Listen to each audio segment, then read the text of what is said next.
el doctor Eduardo Bronstein, especialista en salud pública. Muchas gracias por acompañarnos. Un gusto, gracias por la invitación, Eduardo. Y también el secretario nacional del Colegio Médico, José Miguel Bernucci, que lo vemos en pantalla desde su residencia. Gracias por acompañarnos, José Miguel.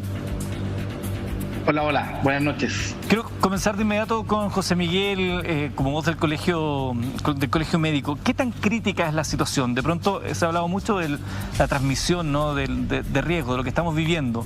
¿Qué tan crítica es la situación que estamos viendo hoy en nuestro país? Esta misma pregunta se hacía hace un par de semanas atrás y la verdad es que habían algunas lumbreras, algunos datos que nos podían decir que íbamos a entrar en la peor fase. Hoy en día, con los datos que tenemos, tanto de contagiados, de positividad, de gente hospitalizada ocupando un ventilador mecánico y de lo que nos espera aquí, por lo menos en un par de semanas más, podemos decir con toda probabilidad que estamos en el peor momento de la pandemia que hemos tenido desde un inicio, desde hace casi 12, 13 meses atrás en nuestro país. La verdad es que estamos en una situación sumamente crítica. Y la verdad es que nos esperan todavía a lo menos unos 7, 14 días más o menos similar. Eduardo, es curioso que estando en el peor momento desde que ese 3 de marzo del año pasado conocimos oficialmente el primer caso, parece que la sensación en la población no es de tal gravedad. Me parece que en algún minuto del año pasado tuvimos más alerta que ahora. Sí. Bueno, la gente, Eduardo, se va cansando, pero lo que hay que transmitir es que es la situación más oscura, más dura para los equipos de salud y más compleja desde el punto de vista de la salud mental también para la gente que está trabajando directamente con la salud. Nunca habíamos tenido una dispersión de la enfermedad a través de todo Chile como tenemos ahora.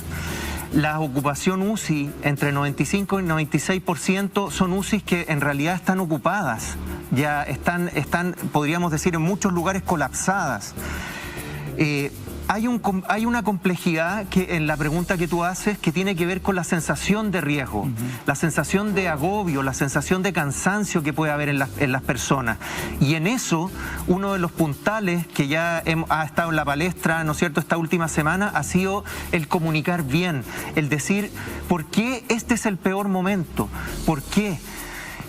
Ha habido mucha incoherencia y también, ¿sabes qué? También lo que yo pienso, Eduardo, es que ha habido rabia también, porque ¿qué es lo que estamos viviendo? Rabia de la población. Rabia de la población hacia las personas que han tomado las decisiones y hacia la condición que están viviendo nuevamente. O sea, entramos nuevamente en una cuarentena estricta.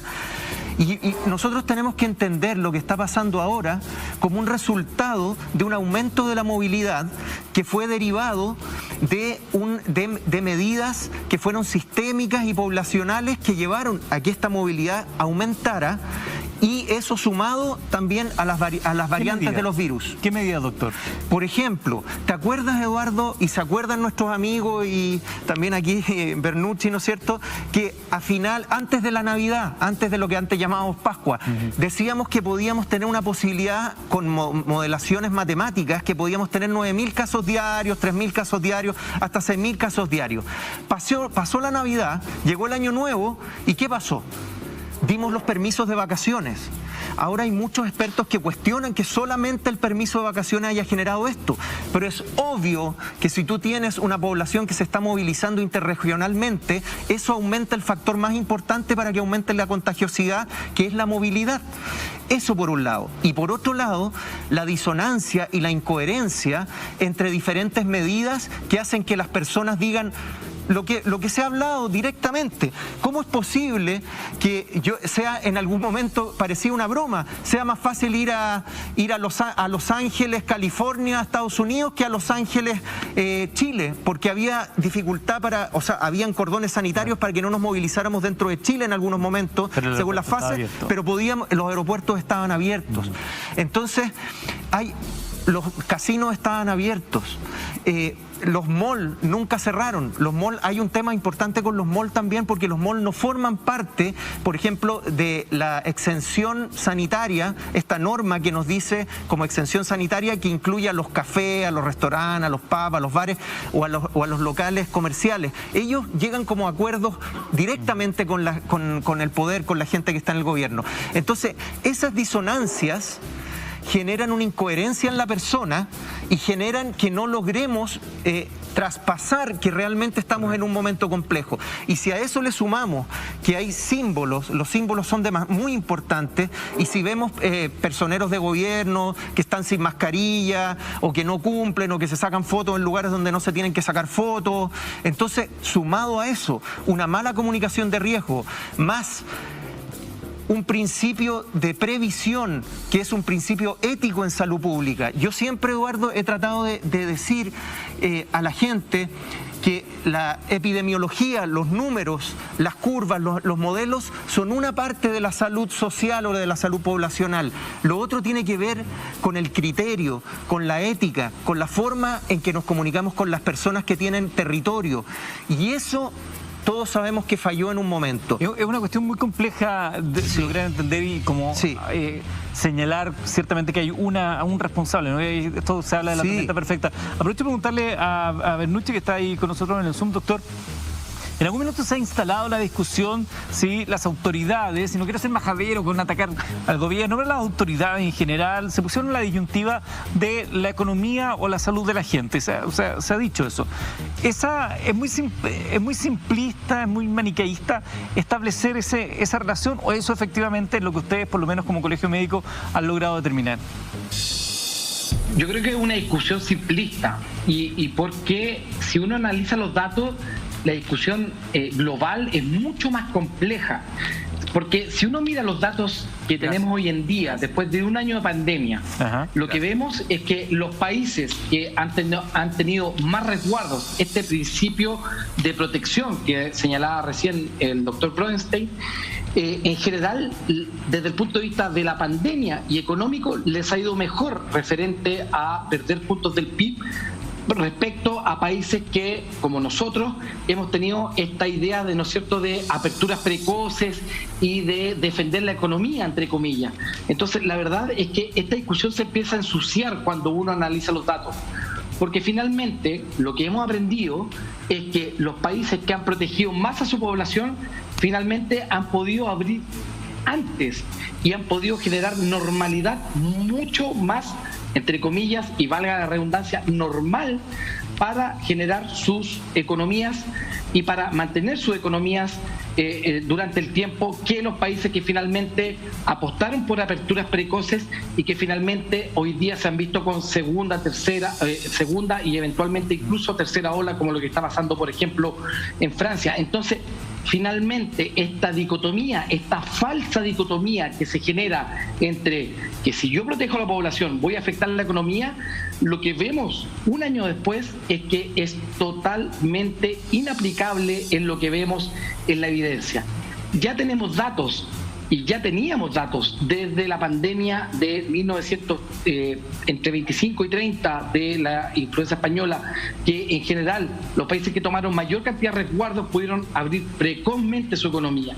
Entonces, finalmente, lo que la comunidad científica, la comunidad académica siempre planteó y siempre sigue planteando, y yo creo que se ha mantenido esa línea y se ha generado una homogeneidad en el pensamiento, es que finalmente antes cortemos la pandemia, antes cortemos la cadena de contagio, finalmente nos va a permitir abrir.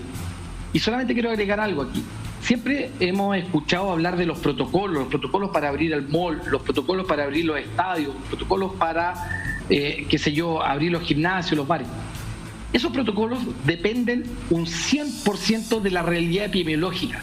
Si tenemos una realidad epidemiológica muy mala, como es una fase 2 o como es una fase 3, esos protocolos se tornan inservibles, se tornan inocuos, no ejercen un efecto mayor, porque finalmente la circulación viral, lo que está sucediendo alrededor de todas esas personas que cumplen esos protocolos, los hace imposible que puedan ejercer un corte en la cadena de contagio. Lo que nosotros necesitamos primero es cortar los contagios, controlar la pandemia para luego abrir de forma gradual poder controlando los diferentes clústeres que se van generando.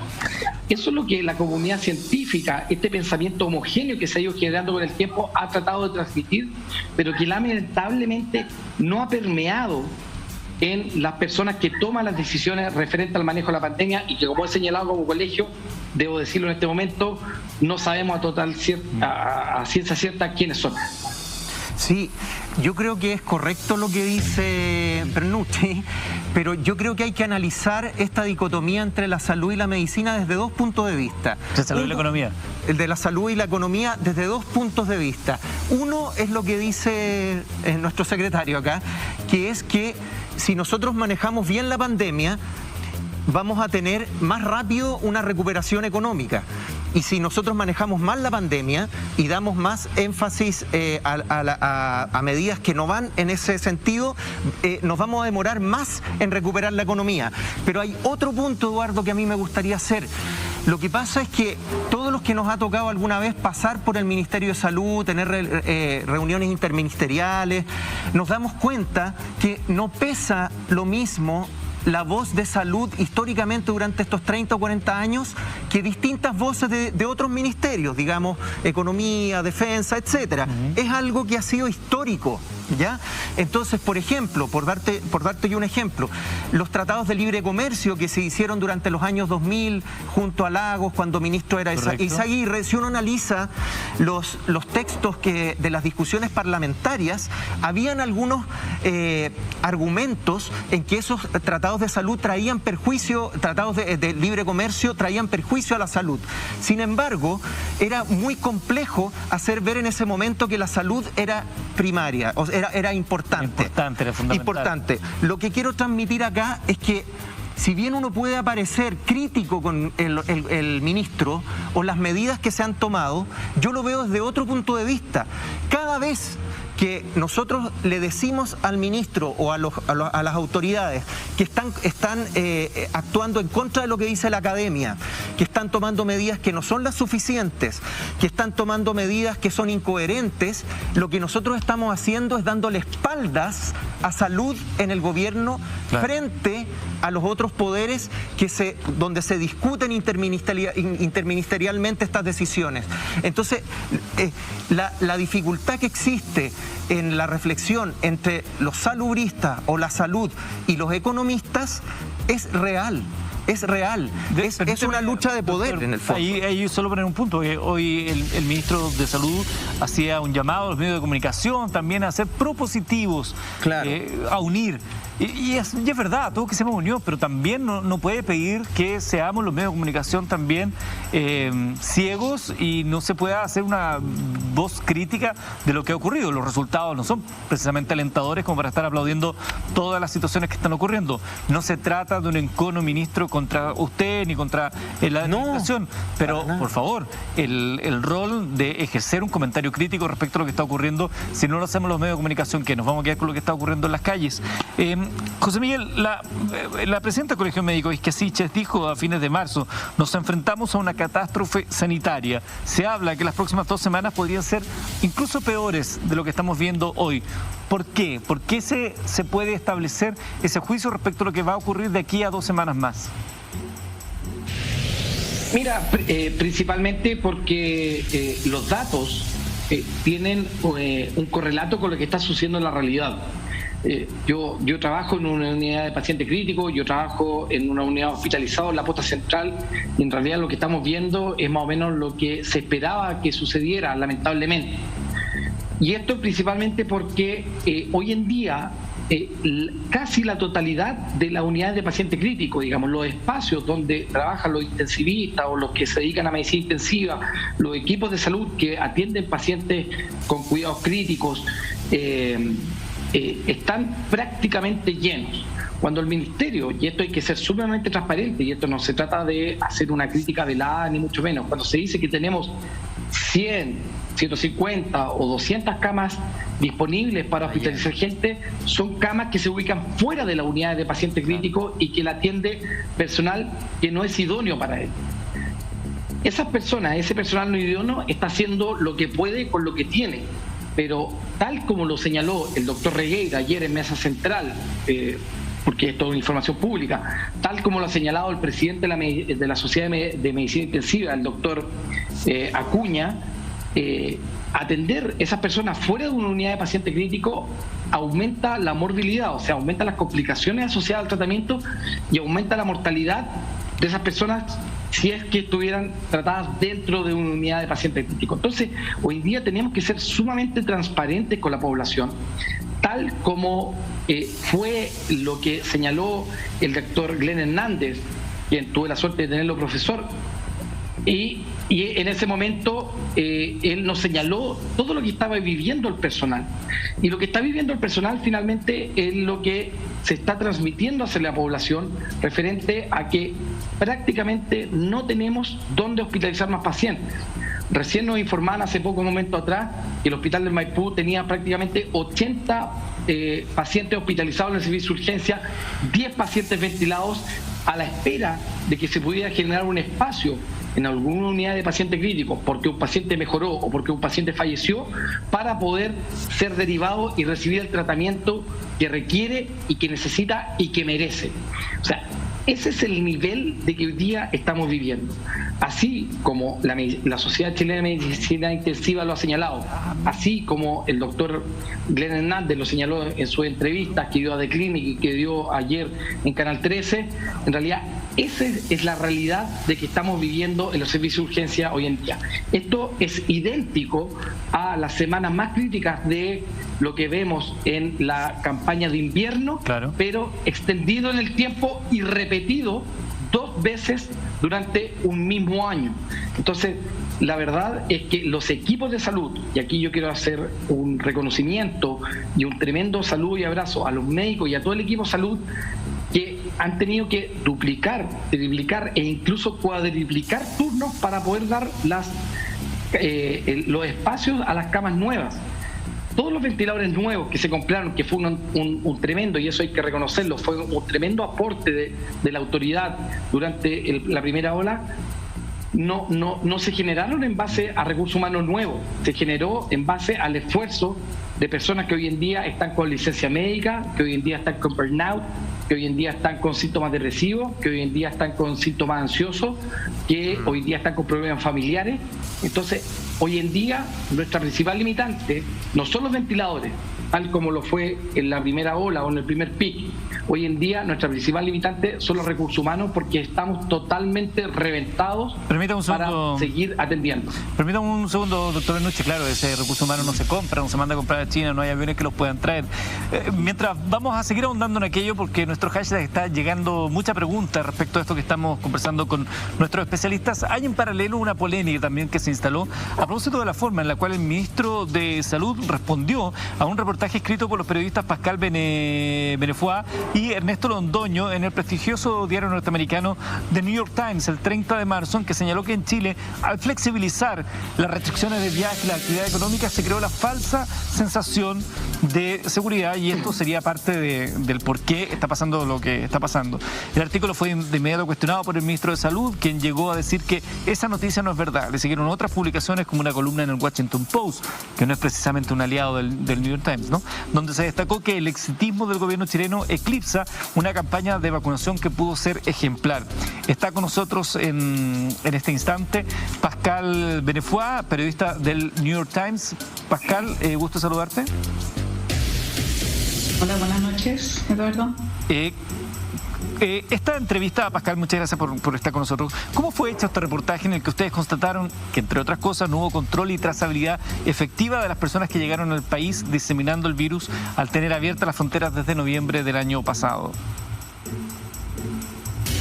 Con reporteo básico, digamos, constatando la misma realidad que muchos medios nacionales e internacionales ya estaban constatando, que era esta temprana o prematura como apertura para favorecer en realidad la actividad económica, y los permisos de vacaciones que dieron una sensación de relajo, o de que la pandemia, tal vez lo más crítico, ya había terminado, porque eran las señales un poco mixtas que estaba dando el gobierno en ese momento, que permitieron que la gente empezara a movilizarse y a salir de vacaciones, digamos. Entonces, pero a tu pregunta de cómo fue hecho, fue entrevistando a expertos en salud, expertos en COVID, entrevistamos al subsecretario y vimos las cifras, o sea, era lo más básico que hay. Entonces, cuando el ministro dice que es una noticia falsa, como que resuena un poco, ¿no?, de personas en el pasado reciente que hablan de noticias falsas. Claro. Con datos duros, digamos, o sea, los datos de la pandemia misma, de los datos de la saturación de las UCI de los hospitales, de los casos diarios que superaron ahora más de lo que tuvimos todo el año pasado. Además, por lo que te escucho, Pascal, incluso fuentes dentro del propio ministerio. ¿Cómo reaccionan ustedes cuando es el ministro quien señala que esta información era falsa o la molestia que él tenía respecto a lo que ahí se señalaba? Fue sorpresivo porque una cosa es que cualquiera, ¿no?, un gobierno, o sea, cualquiera no le guste o no esté de acuerdo con un artículo, y otra cosa que lo acusen de ser falso. Ahí no hay ninguna información ni dato falso en absoluto.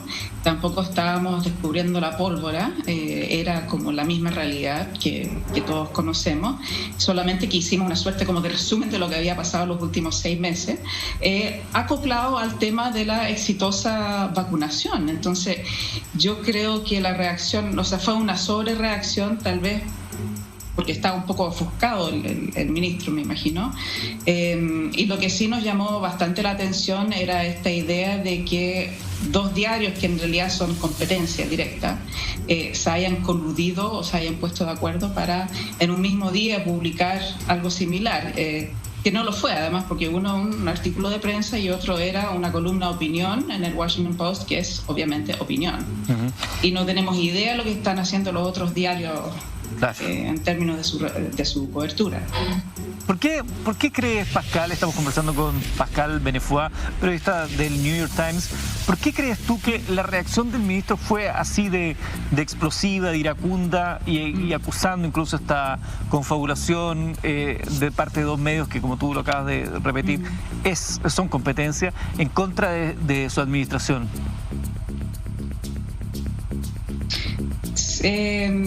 Yo no sé, yo no podría calificar las motivaciones del ministro, siendo que además no dijimos nada distinto a lo que otros medios estaban reporteando, de hecho, antes, durante y después.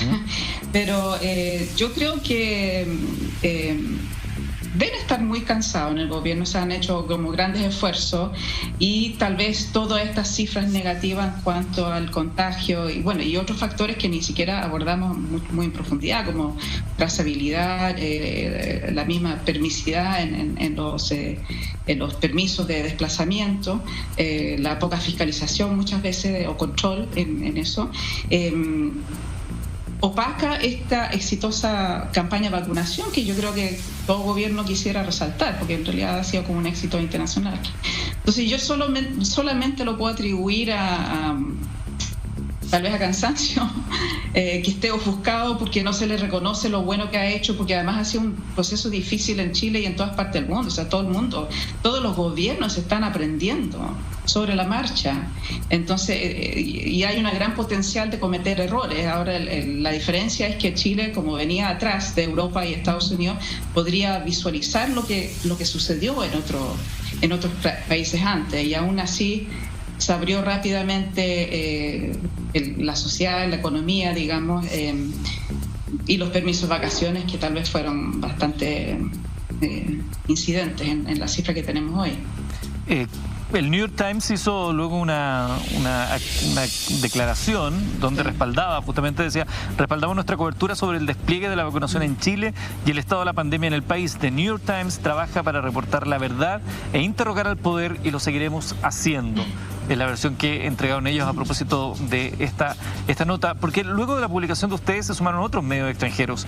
El Telegraph, en el que sostienen que los expertos en salud pública ven ahora la experiencia de Chile como un ejemplo de lo que no se debe hacer para otros países que están aumentando las vacunas y esperan reabrir rápidamente su economía, incluyendo el Reino Unido. Efectivamente, como tú muy bien lo decías, Pascal, cuando se empezó a conocer las cifras de vacunación, acá los gráficos fueron conocidos en numerosos lugares, que estábamos entre los países que más vacunas inoculaban en el mundo, y sin embargo después el resultado fue brutal. Son hechos, como tú lo dices, son hechos factuales, ¿no? No son interpretaciones. Ahí hay un tema, porque es una nota, a diferencia del otro que era una columna de opinión, y sin embargo la critican igual. Desde la mirada que tienen ustedes como diario, desde las máximas autoridades del New York Times, ¿hay alguna explicación? De la reacción. De la reacción, por cierto. Claro. Fue interesante porque se habló de cómo se ha tendido a como normalizar, no en Chile necesariamente, sino y también en Estados Unidos, normalizar críticas a la cobertura de prensa que no son críticas, son acusaciones como de noticias falsas. Y eso se ha tendido a como normalizar como si fuera un ejercicio como legítimo y aceptable, ¿no? Cuestionar el rol de la prensa en un reporteo que no ha sido disputado, porque ningún dato ni información, ni las mismas personas citadas en el artículo han disputado o han contradicho lo que aparece ahí. Entonces yo creo que la reacción fue, bueno, esto no es tolerable, no es aceptable, porque si quieren cuestionar datos, información, que lo hagan de esa manera, pero desacreditar un reportaje completo diciendo que es falso, sin además indicar qué cosas son falsas, sin que nos haya llegado ninguna solicitud de corrección tampoco. No tenía explicación y por eso el diario decidió sacar una nota muy escueta, ¿no? Muy breve, como de respaldo al trabajo que no ha sido disputado, pero aún así fue tildado de falso por una autoridad de gobierno. Pascal, bueno, esas cosas no deben pasar. Por supuesto. Pascal Benefuá, periodista del New York Times, conversando esta noche con nosotros. Muchas gracias por recibir nuestra llamada esta noche. Gracias, muchas gracias. Seguimos conversando acá en el estudio con nuestros especialistas a propósito de la situación. ¿Le ayuda, doctor Bronstein, a estos informes que entrega el ministro, estas licencias que se da? Le manda saludos a un programa de televisión de Mega, a una imitación, hace unos comentarios, se pelea con los medios, tira orejas. ¿Ayuda en algo? Yo pienso que no resta más que lo que ayuda, porque lo que yo pienso que el ministro, fue mi profesor el ministro, lo conozco, sé que está buscando que en el fondo que las cifras mejoren, que superemos la pandemia, o sea, hay una idea de buena fe en el fondo, pero lo que yo creo que él está tratando de mostrar es una reacción natural frente a las críticas que han habido previamente, como que es una persona que no tiene peso, que no tiene fuerza, que había un ministro anterior que si bien se le cayó todo por un castillo de naipes, ¿no es cierto?, no conocía la realidad del país, dijo que el virus iba a mutar a buena persona, independientemente empezó a perder su liderazgo y su legitimidad. Entonces tal vez como un error, él intentó superar esto a través de una forma hosca, crítica frente a la prensa. Porque si usted se acuerda como cuando partió, Eduardo, ¿te acuerdas cómo partió el ministro? El ministro París llegó tratando de ampliar sí, claro, el diálogo. Por primera vez veíamos que, claro, él convocó, él llamó, por ejemplo, a los ministros de ciencia, aparecían ciertas, la academia presente, pero todo eso fue perdiendo legitimidad a medida que las cifras no lo fueron acompañando. Ahora, nuevamente se nos hace presente la importancia que es la confianza en las personas que nos están dando las directrices. Y nuevamente yo quiero hacer una reflexión en términos a no ser tan salud-céntricos para buscar a los líderes que tienen que generar la conversión o la concientización de las personas para que pongan de su parte. ¿Cómo así, por ejemplo? A ver. ¿Por qué?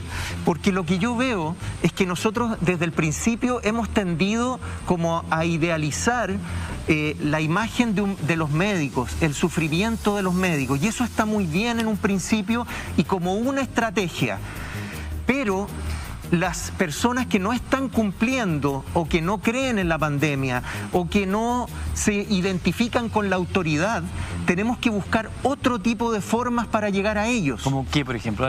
Por ejemplo, como decía el ministro. Sí, lo que yo pienso es que existen algunas dimensiones de la sociedad que han sido poco exploradas y que yo lo he tratado de decir estos últimos días, que tiene que ver, por ejemplo, con el ámbito de la cultura. Yo creo que nosotros necesitamos, la gente de la cultura, del arte, de la música, ha sufrido mucho. De hecho, en términos económicos, salía hablando su representante, la representante de las artes, y decía que más del 40% de los músicos y de los artistas no puede demostrar que ha disminuido su ingreso, entonces no son beneficiarios de bonos, etcétera.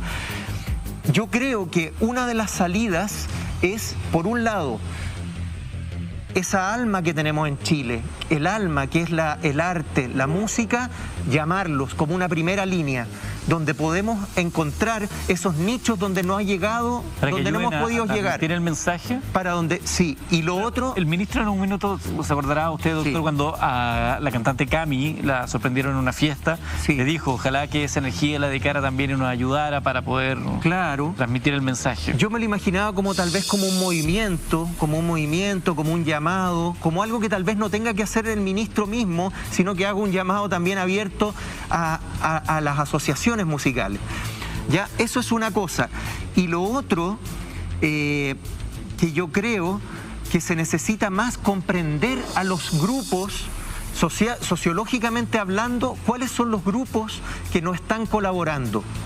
Nosotros en la sociedad sus características se distribuyen generalmente como en una curva normal.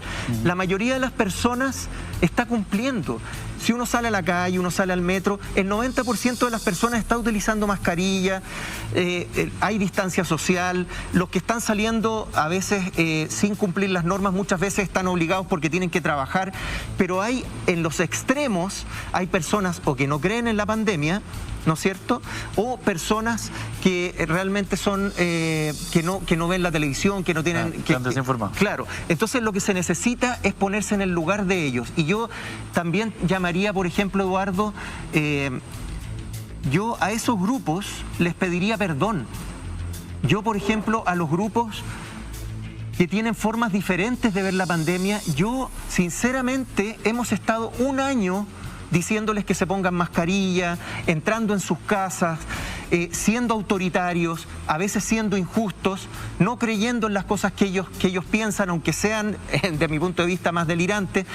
Pero yo les pediría perdón y les diría que nosotros hemos cometido ese error, el error que comete el médico, el error que le habla un padre a un hijo. Nosotros debiésemos escucharlos a ellos. Y lo que yo quiero decir en ese sentido es que nosotros, además de pedirles perdón, decirles ¿qué importa ganar el argumento? Por ejemplo, una persona que no cree en la pandemia, ¿qué importa? ¿De qué sirve? ¿De qué sirve no creer en el argumento? ¿De qué sirve buscar la dignidad o la libertad si es que no somos capaces de ponernos en el lugar del otro? O sea, más importante que ganar un argumento de si la mascarilla sirve o no sirve, lo que nosotros necesitamos hacer es reconocer que existe una duda, una incertidumbre y que incluso los médicos podemos estar equivocados, pero ese ego, ponerlo atrás. De poner, claro. De poner el ego y poner frente a eso la empatía y algo que estamos saliendo de una semana de reflexión, el amor al prójimo. Permítame un segundo, doctor, porque sí, vamos a recapitular para aquellos que se vienen sumando a la sintonía. Nosotros habitualmente comenzamos a las 10:30, desde hoy estamos comenzando a las 22 horas. Estamos conversando con el doctor José Miguel Bernucci, secretario nacional del Colegio Médico, y con el doctor Eduardo Bronstein, especialista en salud pública, que están con nosotros. Acabamos de hablar también con la periodista del New York Times a propósito de esta polémica que se ha instalado entre el gobierno y el New York Times, Washington Post y otros medios. Y hasta Boris Johnson también lo mencionó. Ahí está el hashtag alerta COVID-19 para que ustedes vayan mandando sus preguntas, pero quiero tomar este último argumento que nos pone el doctor Bronstein y planteárselo también a José Miguel Bernucci, que tiene que ver con la manera en que se establecen las comunicaciones con estos grupos que están en esos bordes, entre aquellos que creen que es una pandemia y otros que se desinformados. Y aprovecho también de dejarle planteada la pregunta porque partía esta reflexión del doctor Bronstein con el por qué el ministro había estado tan irascible. Quizás habrá afectado ahí las palabras de la presidenta del Colegio Médico cuando señala que por lo menos que con Mañalich era alguien de peso, como que en el fondo alguien que cortaba y pinchaba y no solamente un buen soldado. Mira, yo creo que, bueno, efectivamente, para todos los países del mundo, esto no sucede acá en Chile solamente, hay un grupo de personas, un porcentaje de la población que es muy asidua a la información por redes sociales, la cual no siempre tiene un correlato en la evidencia y en lo científico. Y ahí vienen las personas de la pandemia, ¿no es cierto? Hay muchas personas que son asiduas a los grupos antivacunas, y en ese sentido, efectivamente, en todos los países del mundo, incluyendo Chile, son una amenaza para incluso la salud pública. Han sido descritos así por la Organización Mundial de la Salud, y en ese sentido todos los esfuerzos tienen que ir dirigidos para tratar de aplacar y de poder disuadir a todos estos grupos de buena forma, no de una forma forzosa o de incluso muchas veces con la fuerza del Estado sobre ellas, sino más bien con la disuasión y con la transparencia en la información y con una comunicación clara de riesgo, que justamente es lo que muchas veces, justamente en esta pandemia, hemos estado muy débiles como sociedad, como país, decimos como nuestro país de Chile. Pero referente al ministerio, en realidad al ministro París, así como al doctor Royce le hizo clases, yo trabajé con él en el Colegio Médico. Yo fui presidente del Departamento de Políticas Públicas cuando él era presidente del Colegio Médico. En realidad nadie puede dudar de la calidad técnica o de la transversalidad con la que goza el doctor París referente a muchos grupos de médicos y a muchos grupos de la población de nuestro país. Lo que sí es que si uno saca la cabeza del problema que está teniendo el doctor París y logra mirar por encima, lo que vemos es que nosotros cambiamos el ministro de Salud. Cambiamos el ministro de Salud del exministro Mañalich, que tenía una personalidad probablemente en las antípodas de lo que es la personalidad del doctor París. Nosotros teníamos un ministro en la persona del doctor Mañalich que tenía un liderazgo, ¿no es cierto?, muy vertical, ¿no es cierto?, con mucha fuerza, imponiendo sus términos muchas veces por sobre la sociedad científica, por sobre, ¿no es cierto?, los grupos académicos, imponiéndolo por sobre su voluntad, versus un liderazgo del doctor París que es mucho más horizontal, ¿no es cierto?, y tal como describió muy bien el doctor Brodenstein, que inició su ministerio, ¿no es cierto?, acogiendo y recibiendo todas las observaciones que daban las distintas instancias, organizaciones y expertos referente a la pandemia. Pero sin embargo, independiente, digamos, de los últimos episodios que ha tenido el doctor París, lo que vemos es que finalmente el manejo no ha cambiado. Por lo tanto, hoy en día a muchos del Colegio Médico nos preguntaban ¿qué opina del eventual cambio de ministro? La verdad es que el problema no es la verdad es que el problema no está lo que vemos no está en el ministro. Lo que vemos, el problema es que está en la forma en que se están tomando las decisiones referentes al manejo de la pandemia, y esto sobrepasa totalmente a la figura del ministro de Salud, doctor, sea quien está ahí. Pero y en ese sentido, independientemente de eso, perdón, y solamente para terminar, que nosotros vemos que hay un estilo de gobernanza donde sabemos que hay un comité de crisis en el cual participa el ministro de Salud, participa el ministro Velorio, pero no sabemos quién más participa y no sabemos cómo se toma la decisión de salud, qué cosas se toman en cuenta para tomar esas decisiones, y por lo tanto este no es un problema puntual del ministro, sino es un problema de cómo se están tomando las decisiones a nivel gubernamental en el Estado por este gobierno. Le quiero plantear lo siguiente, doctor Bernucci. El ministro París, la crítica que se le hace es que tendría menos peso en la discusión respecto al que tenía Jaime Mañalich. Dicho en buen chileno, Jaime Mañalich era más parado en la hilacha, según lo que se lee de las críticas que se han establecido, era más parado en la hilacha frente al presidente Piñera o los que toman las decisiones. De hecho, y la columna de Matamala lo recogió el fin de semana, en algún momento el ministro París señala en una de sus locuciones que se tienen que tomar algunas medidas, como que es algo que él no las puede tomar, sino que las tienen que tomar otros, y después sale y las adelanta, como para acelerando el proceso. Ustedes que conocen mejor la interna, y con eso cierro esto para ir al tema de la tercera dosis eventualmente de la Sinovac. Ustedes que están ahí en la interna, ¿sienten que el ministro París tiene menos peso a la hora de tomar decisiones que la que tenía Enrique Mañalich? Mira, este es una apreciación muy personal y que yo, de hecho, la hice en una entrevista con el The Clinic a mediados de junio con la gran Claudia Álamos, que se mandó una tremenda entrevista con Glenn Hernández en la última semana y otro sinnúmero de grandes entrevistas. Pero yo le señalé en ese minuto que para que analicemos la diferencia, y ahí esta es una opinión personal, a nadie le podría parecer raro o extraño que el exministro Mañalich hubiera sido o podría ser en el futuro ministro del Interior, porque el ministro Mañalich en sí mismo tiene un tonelaje político, una cercanía con el presidente y a su vez una llegada con el segundo piso, quienes son finalmente los que están tomando la decisión.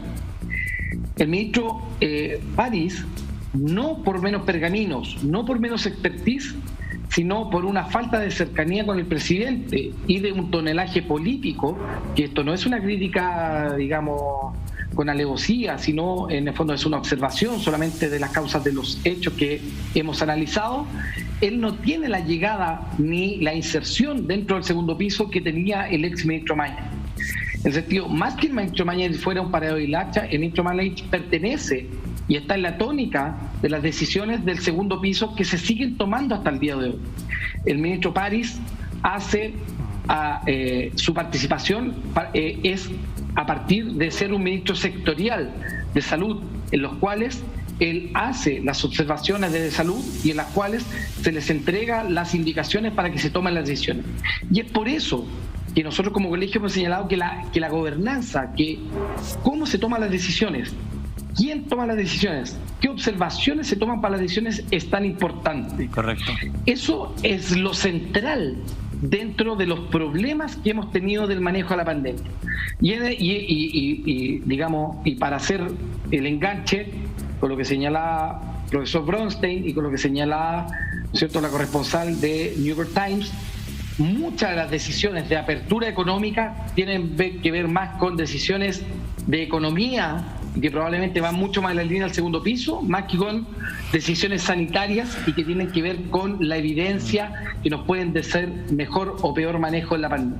Entonces, a eso nos referimos cuando no es que el ministro París sea menos que el ministro Mañalich, sino el ministro Mañalich convive y convivió y convive probablemente y está mucho más en la línea del manejo del segundo piso, que son los reales conductores, ¿no es cierto?, de las políticas sanitarias de nuestro país. La parte política de la discusión. Sí, eso es lo que quería comentar, que hay una mano en la sombra, que no está tan en la sombra tampoco, y que pesa mucho en el triunfalismo, en la incoherencia de las medidas que se han tomado y en la pérdida de fuerza que pudiese tener también el ministro París en este momento. ¿Tiene nombre esa mano? Tiene nombre y tiene instituciones también. A ver. Nosotros bebemos de esa agua, pero no es la mejor forma de que lo hubiésemos bebido, y tiene que ver con la compra de los ventiladores de ciertas agrupaciones gremiales que tienen que ver con la producción y el comercio. La CPC. La CPC.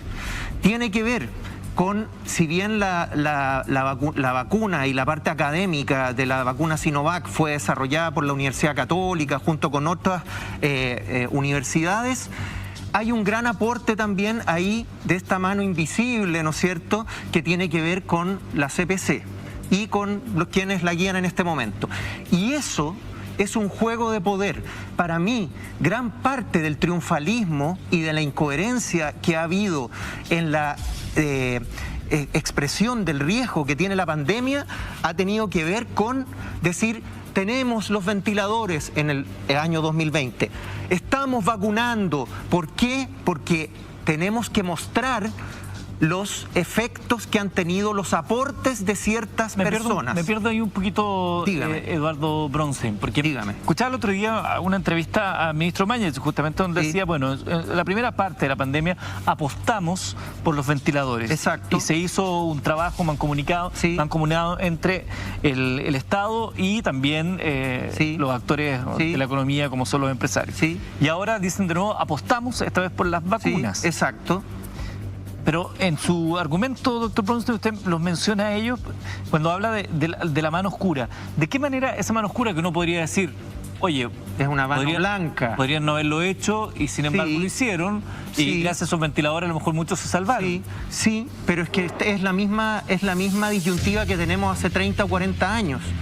¿Por qué tenemos que apelar a ciertos grupos de interés que van a pedirnos algo a cambio por lo que estamos nosotros entregando? Entonces va a haber un trance. ¿Cuál es ese cambio? Apertura de comercios, permisos de vacaciones, aperturas de malls, etcétera. Entonces ganan un poder que no debiesen tener, porque esa es la labor que debiese tener un Estado.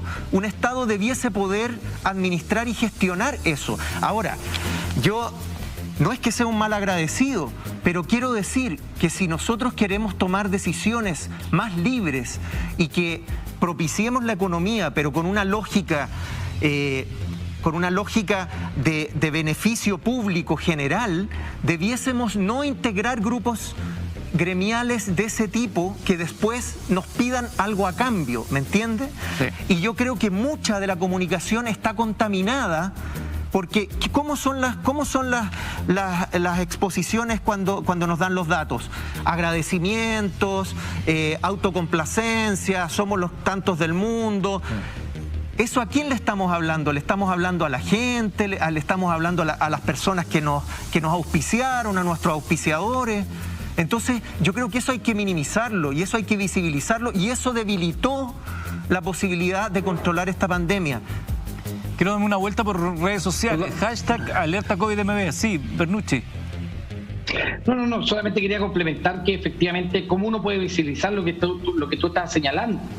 O sea, acá tenemos sectores de la industria que han estado abiertos y que pareciera que las medidas sanitarias les pasan por encima.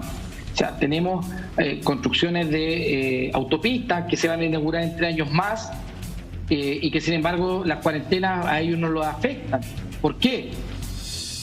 Es una pregunta, digamos, si se va a inaugurar en 3 años más, quizás que si se inaugura en 3 años más, 3 meses más, ¿le va a afectar en algo? Acá tenemos, digamos, rubros los cuales pudieron generar presión para generar apertura en fase 2, entendiendo que para cualquier salubrista y para cualquier persona que estuviera medianamente informada del tema, fase 2 es una fase epidemiológicamente tremendamente mala y se generaron aperturas.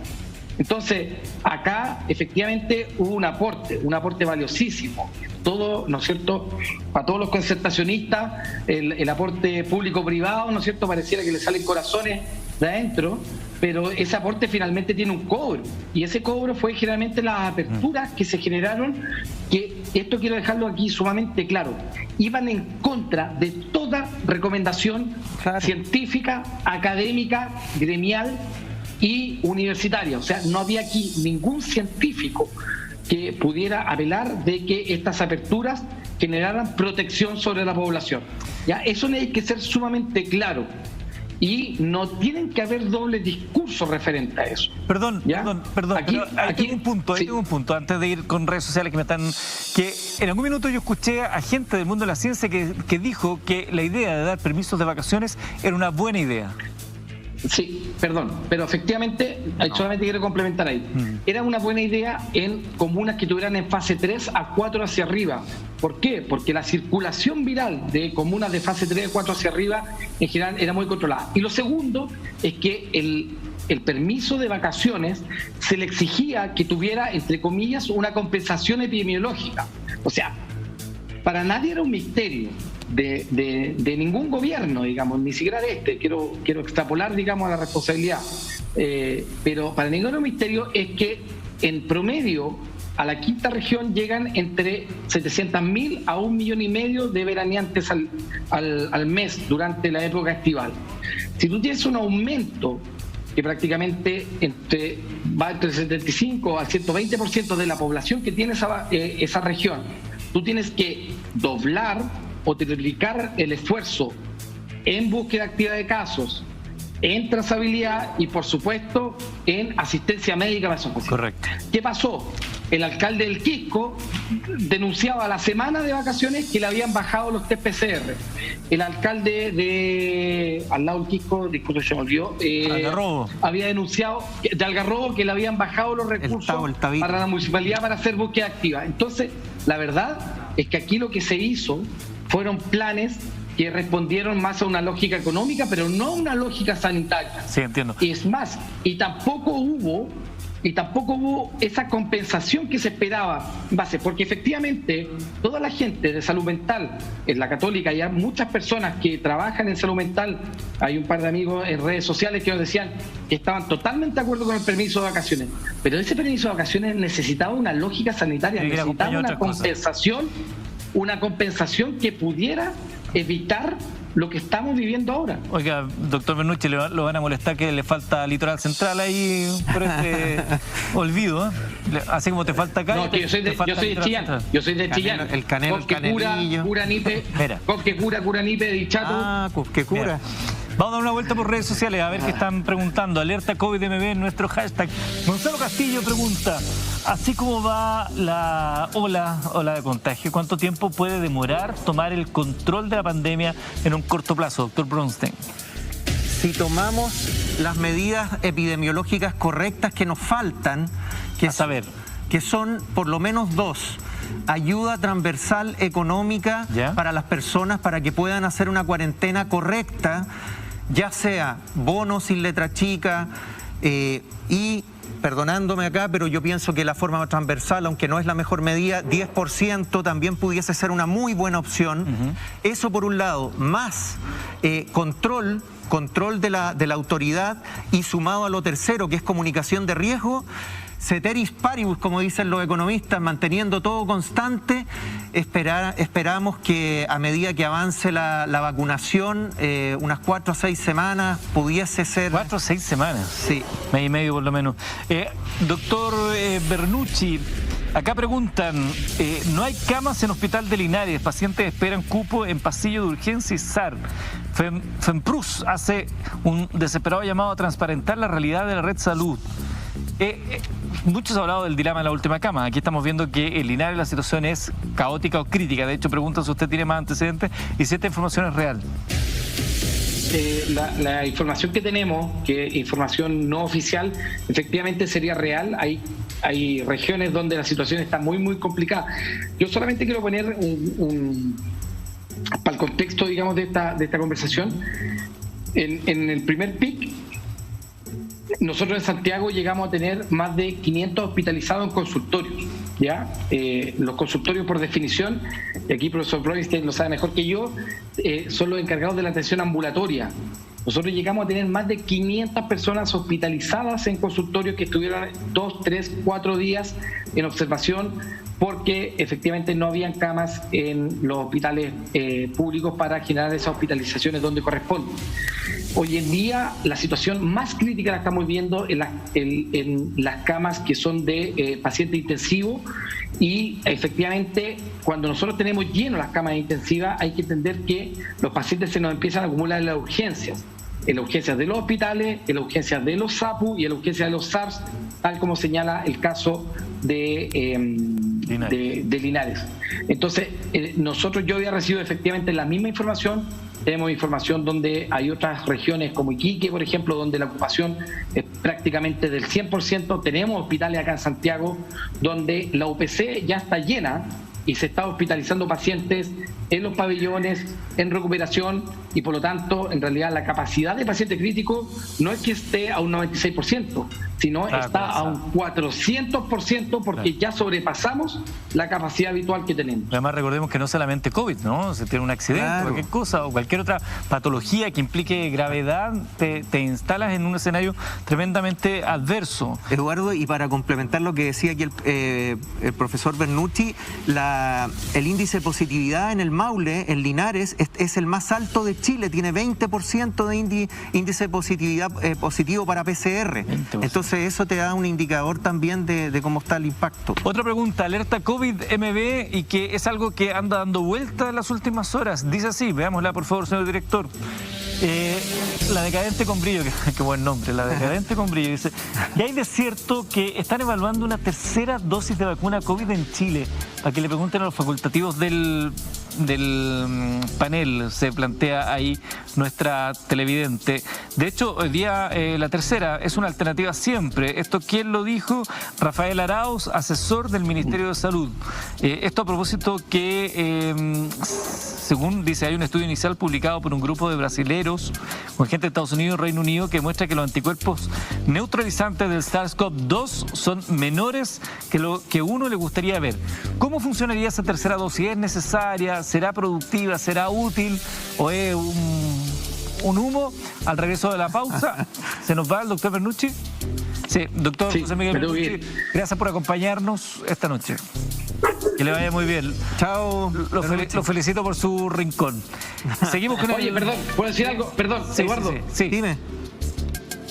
Claudia Cortés, infectóloga, tremenda profesora de la Universidad de Chile, te manda felicitaciones por la mascarilla y ojalá que todos los programas lo puedan hacer igual que este. Así que muchas gracias. un tremendo